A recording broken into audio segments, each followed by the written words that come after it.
Assalamualaikum warahmatullahi wabarakatuh. Perkenalkan, nama saya Muhammad Arif Rahman Gani dengan NIM S1S12340. Pada kesempatan kali ini saya akan menjelaskan mengenai tugas video yaitu yang berjudul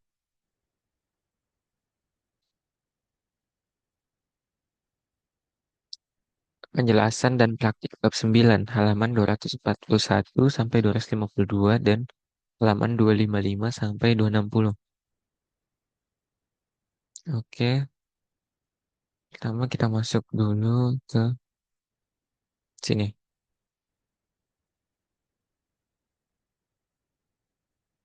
Kan saya zoom dulu. Oke, pertama kita jelaskan dulu Tamins. Tamins consider the enabled dataset represent in figure 9.2. You can clearly see five blobs of instances. The K-means algorithm is simple capable algorithm capable of clustering. Jadi K-means itu algoritma simpel yang bagus untuk clustering data yang sangat cepat dan efisien. Sering digunakan dengan cuma beberapa iterasi atau perulangan. It was proposed by Stuart Lloyd at Bell Labs in 1957 as a technique for pulse code modulation, but it was only published outside the company in 1982. In 1965, Edward W. Foggy had published virtual recipe algorithm. Jadi, Cummins itu terkadang eh, terreferensikan atau merujuk ke Lloyd dan Foggy. Oke, kita masuk ke ininya. Let's train a common cluster on this dataset.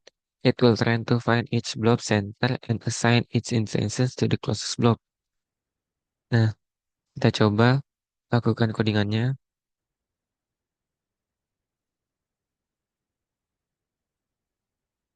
Masih loading.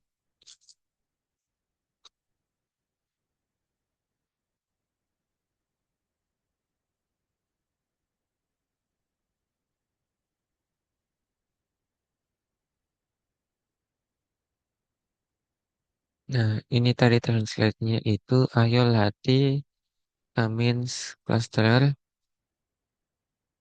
on this dataset di dataset ini. It will try to find each blob center assign.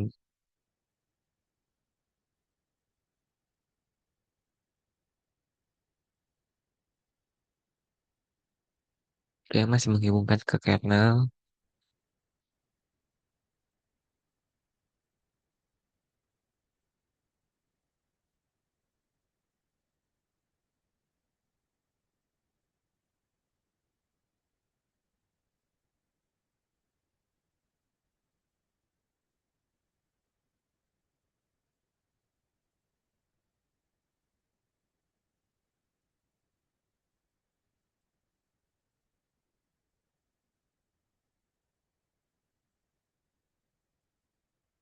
Agak lama ya.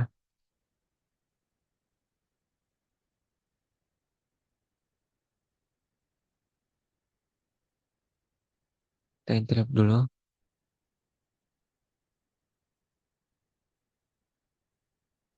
Ini kayaknya kelamaan ya.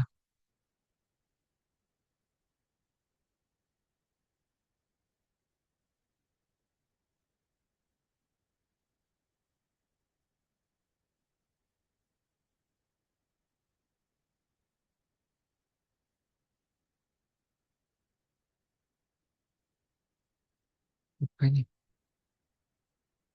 Sudah tiga.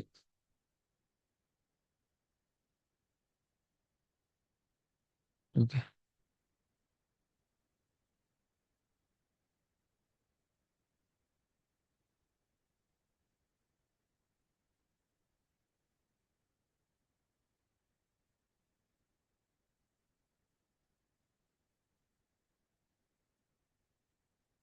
Nah ya.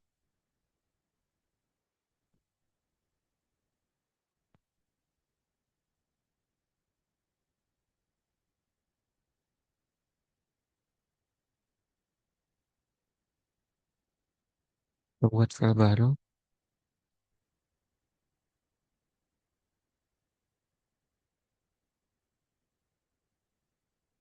Bisa ya.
Intinya jaringan saya bermasalah.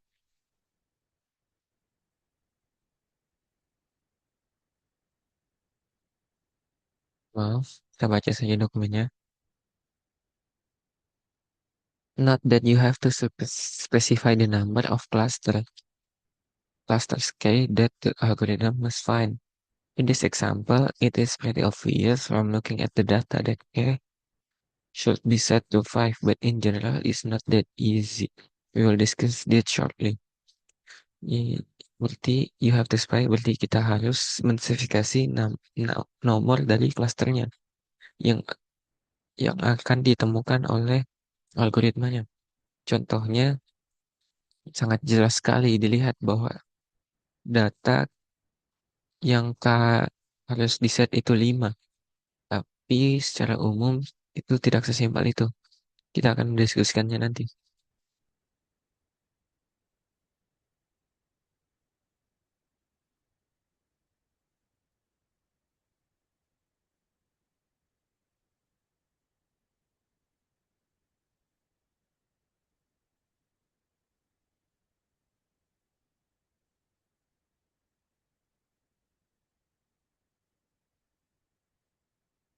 Nah, ini sudah bisa, teman-teman.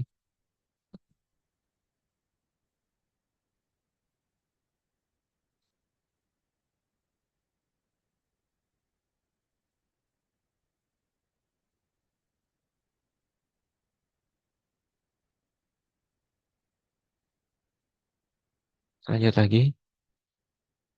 Oh, error.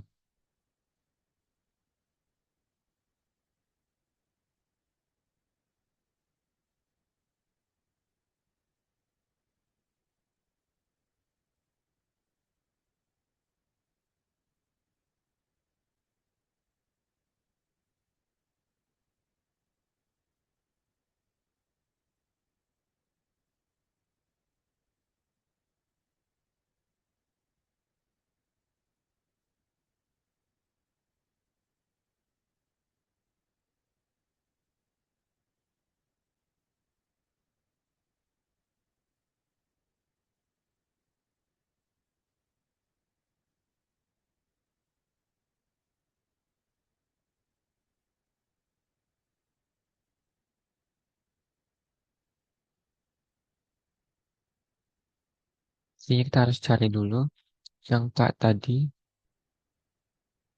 yang X-nya,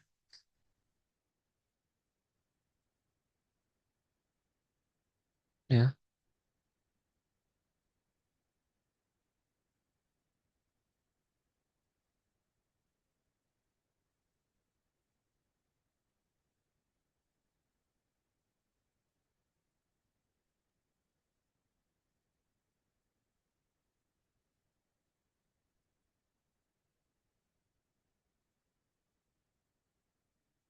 Jadi bisa.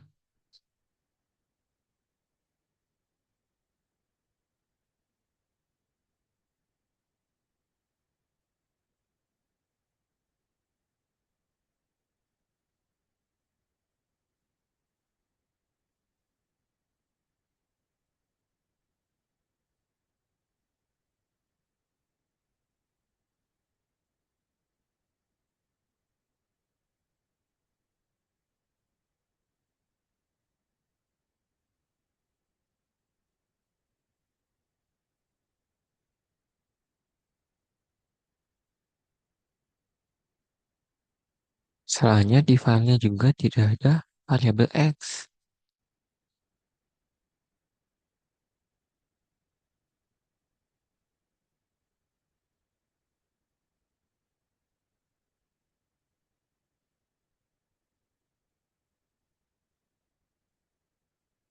Oh, coy, ini.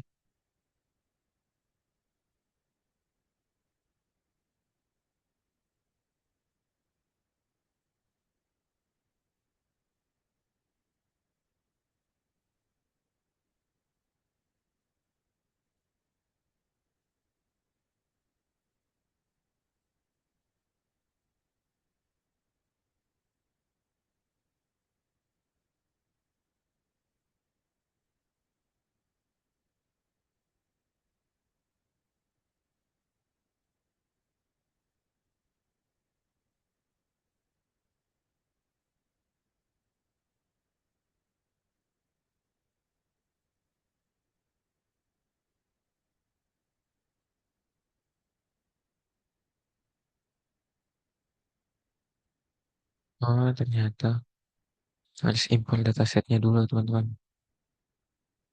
Kita tambah kode, terus ini, terus kita jalankan ini.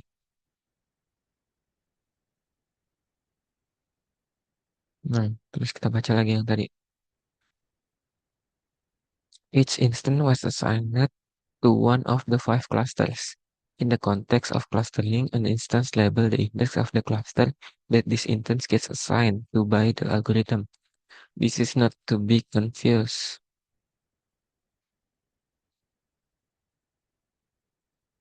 Kita coba jpred C. Kita kasih Windows kiri.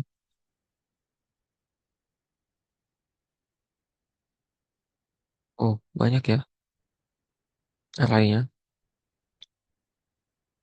Coba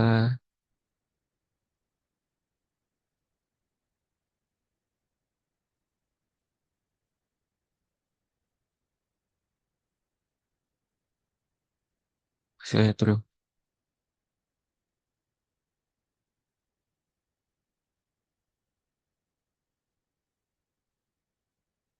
Oh, sama ya.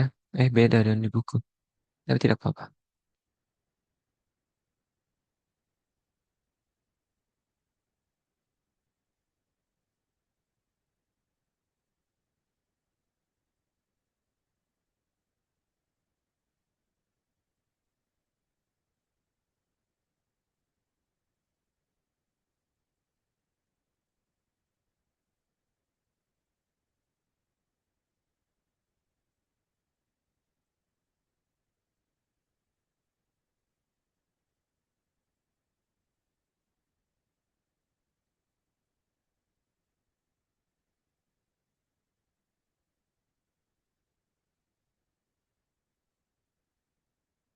Oh, ternyata belum import.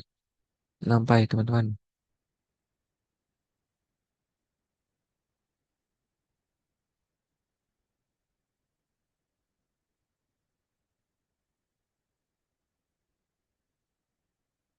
Nah, ini sudah bisa. Terus kita munculkan kreditnya.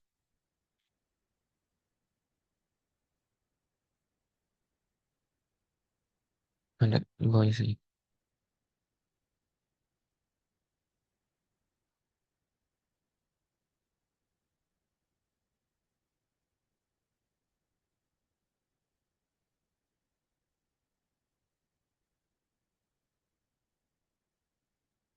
Beda ya. Nah, kita masuk di materinya. How how does the algorithm work? Well, suppose you were given the constraints. You could easily label all these instances in dataset by assigning each of them to the cluster whose centroid is closest. Conversely, if you were given all the instance label, you could easily locate all the centroids by computing the mean of the instance for each cluster. But you are given neither the label nor the centroids. So, how can you proceed? Well, just start by placing the centroids randomly. Jadi kita taruh titik tengahnya itu secara random. Example-nya itu by picking ke instance at random and using the location as centroid. Then label the instances, update the centroids, label the instances, update the centroid. Dan diulang terus sampai titik tengahnya itu berhenti bergerak.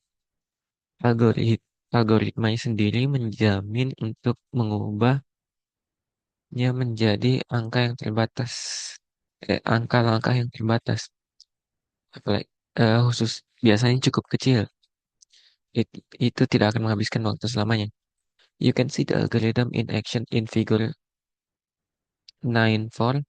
The centroids are initialization randomly top left, and the instance are labeled top right, then the centroids are updated center left. Jadi pindah ke kiri tengah, tengah kiri, the instance are labeled center right, dan seterusnya. Seperti yang bisa kau lihat, ini cuma 3 iterasi, cuma 3 pengulangan. Algoritmanya telah mencapai clustering dan yang kelihatannya sudah cukup optimal. Nah, although the algorithm is going to converge, it may not converge to the right solution. Belum tentu solusinya benar. Whether it does or not depends on the centroid initialization. Figure 9.5 show two suboptimal solution that the algorithm can converge to if you are not lucky with the random initialization step. Let's look at a few ways you can mitigate this risk by improving the centroid initialization.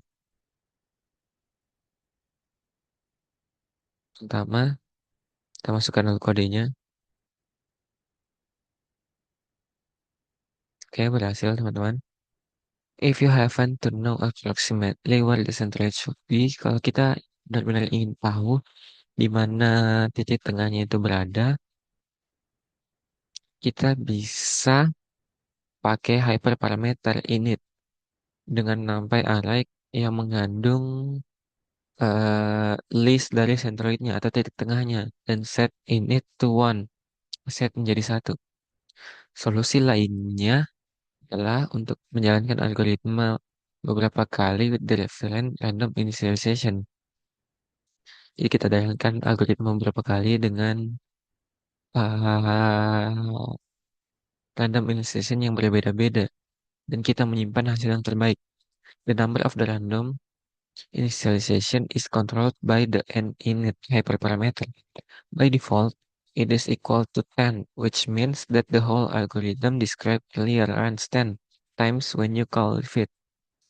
And skip-learn keeps the best solution. Tapi bagaimana kita tahu bahwa solusi solusi mana yang terbaik? It use a performance metric. That the metric is called model inertia, which is the mean square distance between each instance and is closest to centroid.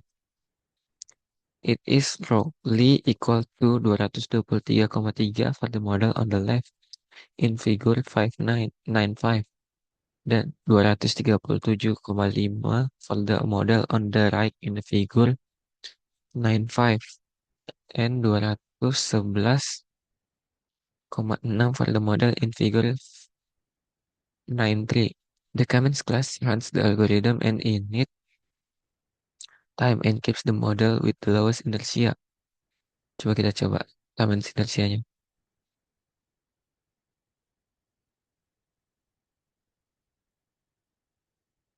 Lah, error. Kok bisa?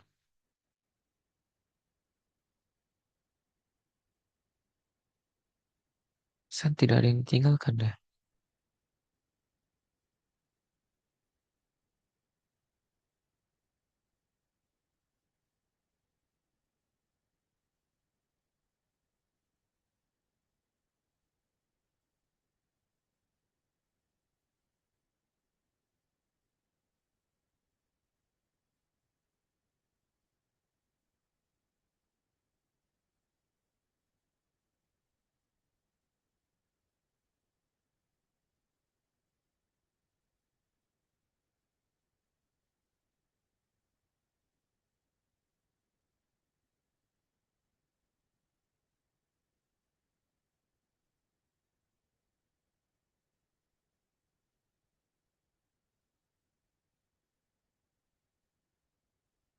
Nah, sudah muncul teman-teman.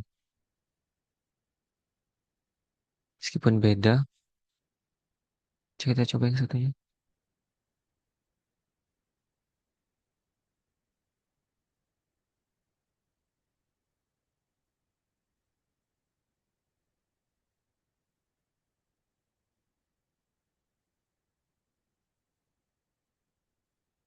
Jadi, oh ini.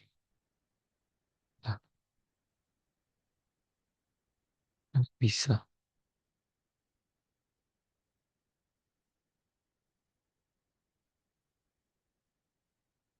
Mau aja ya? Eh, means fit predict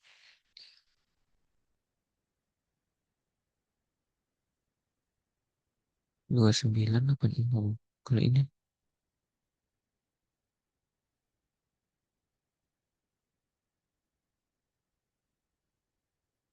oh sama aja teman-teman. Lalu, meskipun beda dan berbeda, tapi tidak apa-apa.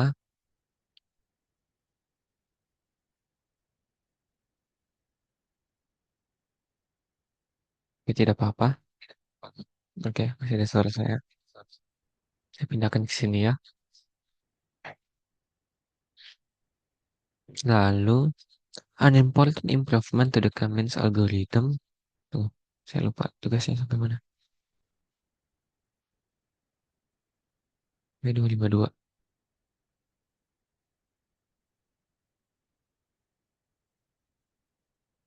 252. Malam ketiga. They introduce a smart initialization step that lets to select monsters. Jadi, David Arquette dan Sergei Vasilevsky menemukan eh, inisialisasi yang lebih pintar. Langkah inisialisasi yang lebih pintar.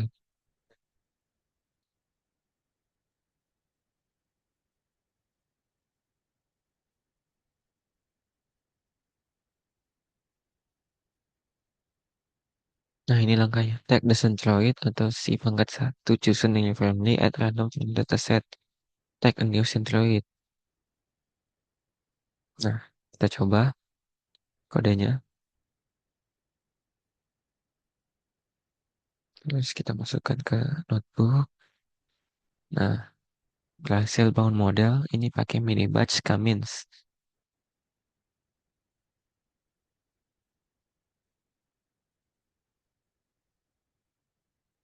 Nah, bisa dilihat gambarnya. Ini sudah menurun. Kita lihat elbow metodenya.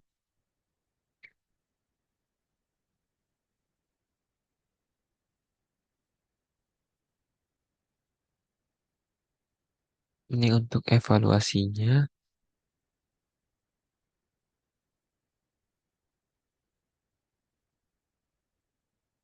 Kok jauh dia?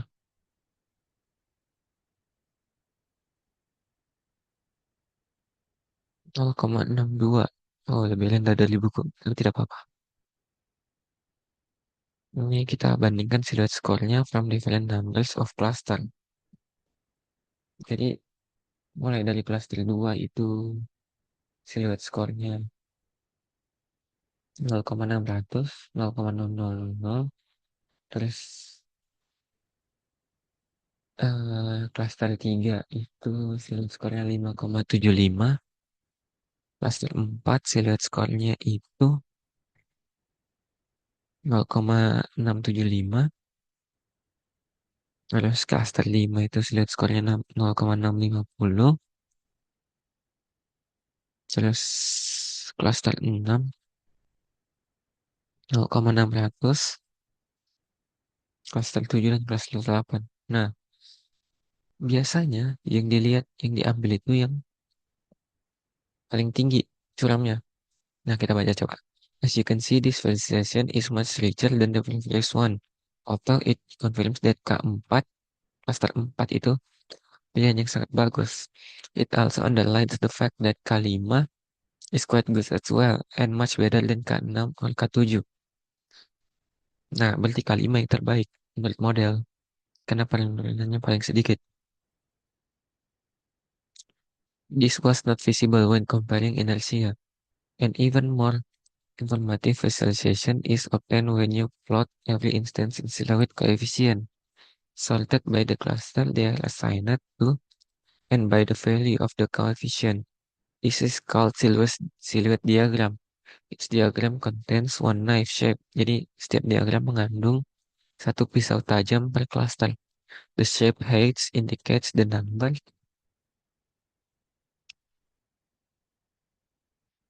of instances the cluster contains. It will represent the sorted silhouette coefficient of the instances in the cluster. Wider is better, jadi semakin lebar itu semakin baik. The dashed line indicates the mean silhouette coefficient. Nah ini yang berbentuk pisau tajam. Semakin lebar berarti semakin baik. Wider. Ya, cocok. Ini K5, K3, K4, K6. Bisa dilihat yang paling seimbang itu di K5.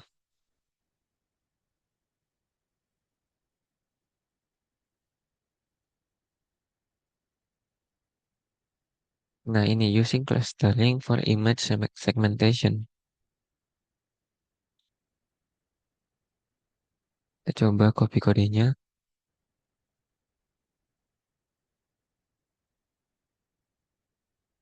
Oke, berhasil.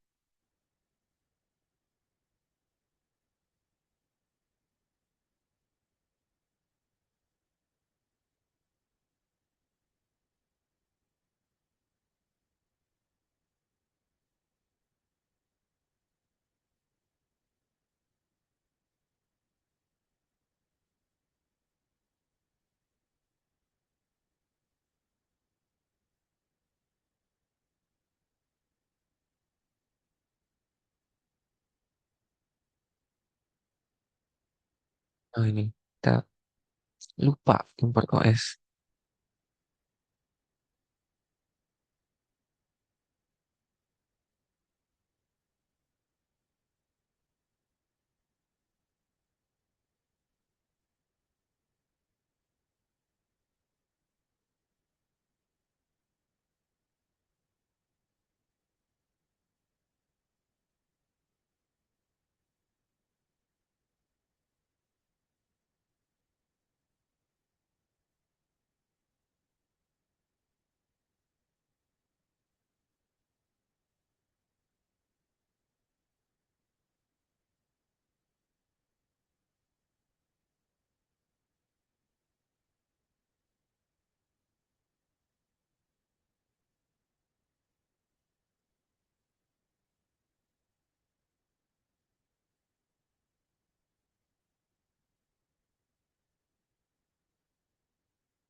Loh, keluar. Disknya udah habis. Wah, sudah 10 menit. Terus,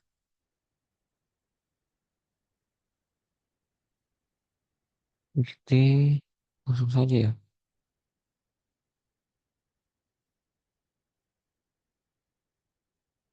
Nah, oke, karena file yang kita sudah buka, yang kita sudah punya, terus kita coba image check.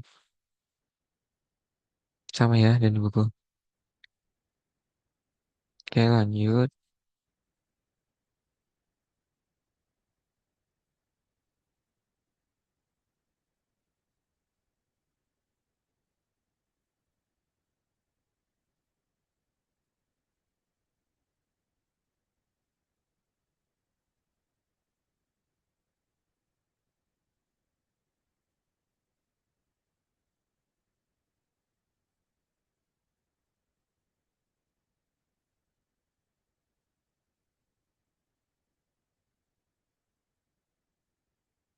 255.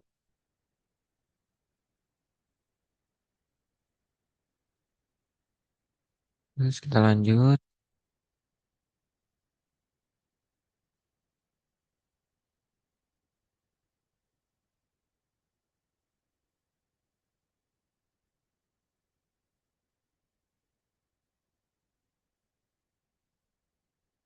Ya, kita lanjut lagi.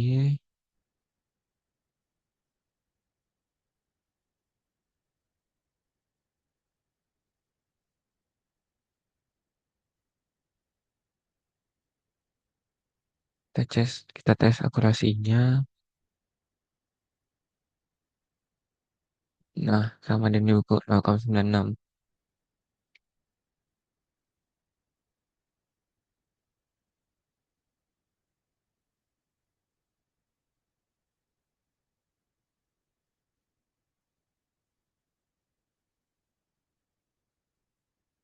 Bangun modelnya.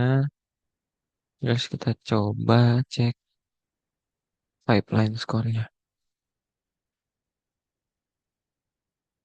Wow, malah turun.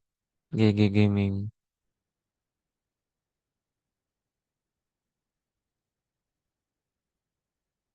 Kita sudah belajar di kelas. Waduh,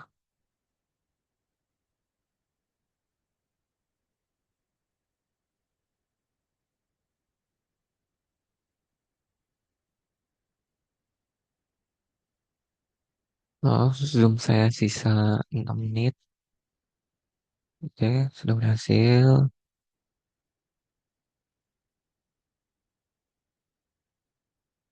Banyak banget.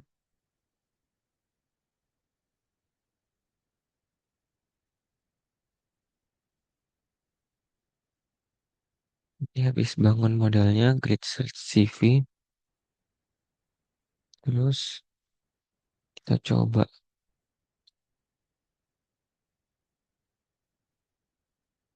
51 di sini.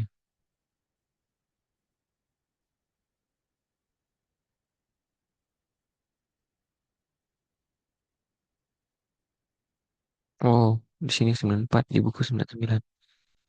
Oke, kita lanjut ke halaman 255.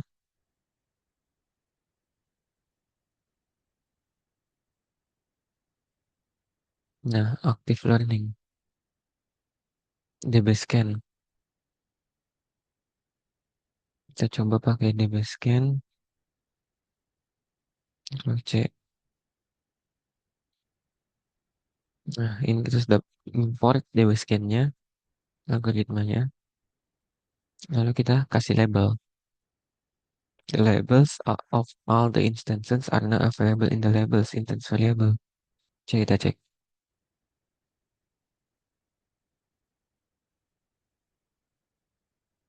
Oh, banyak ya.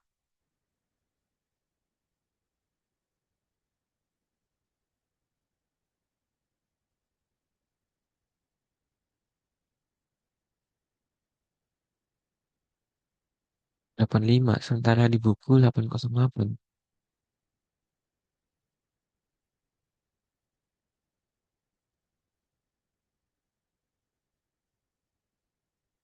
Habis itu kita cek komponennya.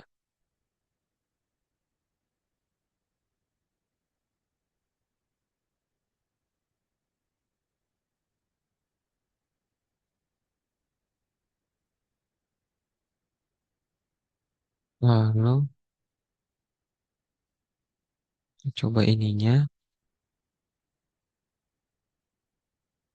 KNN classifier.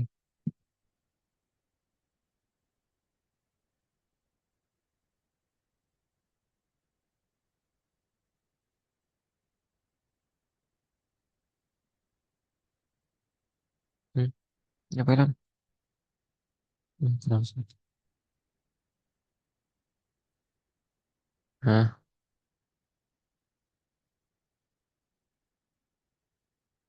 kita jalankan. Array, kok beda ya? Tapi nggak apa-apa. Belum saya sisa 3 menit. Mulai, kawan.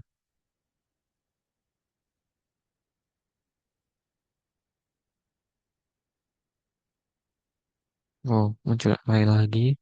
No arah ya. Tunggu sampai 60. Delay. Oke. Profit. Dan ini.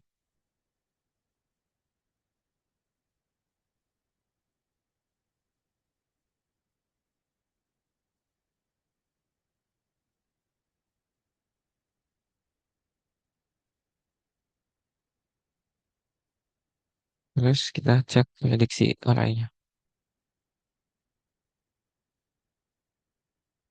Udah. Mana ya coy? Eh, iya tidak. Nah, -1, 6. Beda tapi tidak apa-apa. Cuek aja. Oke, 1 menit. Nah, spectral clustering. This algorithm takes a similarity matrix between the instances. Jadi, spectral clustering itu mempunyai kemiripan matriks dengan instances dan membuat dimensi yang lebih rendah, embedding from it. Jadi, membuat embedding dengan dimensi yang lebih rendah dan menggunakan cluster algoritma lain di dimensional in this low dimensional space. Spectral clustering can capture complex cluster structures and it can also be used to cut graphs. It doesn't scale well to large number of instances and it doesn't behave well when the cluster have very different size. Jadi harus seimbang datanya, data clusternya. Now let's dive integration mixture models which can be used for density estimation, clustering, and anomaly detection. Mungkin itu saja yang bisa saya presentasikan pada kali ini. Lebih dan kurangnya mohon dimaafkan. Assalamualaikum warahmatullahi wabarakatuh.